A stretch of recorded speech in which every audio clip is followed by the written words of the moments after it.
Now, just a week out from the recall election, candidates and the governor are making their final push on the campaign trail. A new study shows if the election were held today, 58% of voters would keep Governor Newsom in office. News 8's Abby Alford has the latest from the campaign trail and the governor's last-minute support from Capitol Hill.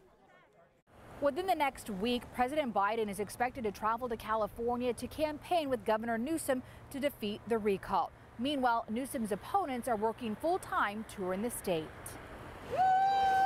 The morning started with a women's march group in Solana Beach for Governor Newsom. We want to urge all Californians to vote no on the recall. 46 candidates are on the ballot to take Governor Newsom's job. 24 Republicans, including San Diego businessman John Cox, who kicked off his Fix California tour bus in Modesto today. What really matters to the voters of this state is having a house that they can afford, having homelessness cleaned up, having enough electricity, having enough water to farm, to make a living.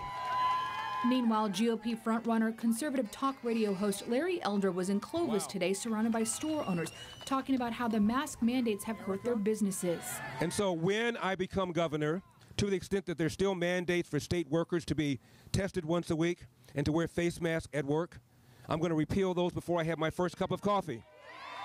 We don't have a safe state. Later in the day on Zoom, former San Diego Mayor Republican candidate Kevin Faulconer was joined by Mark Kloss, the father of 12-year-old Polly Kloss, who was kidnapped, raped, and murdered in 1993 by Richard Dennis, who's now on death row.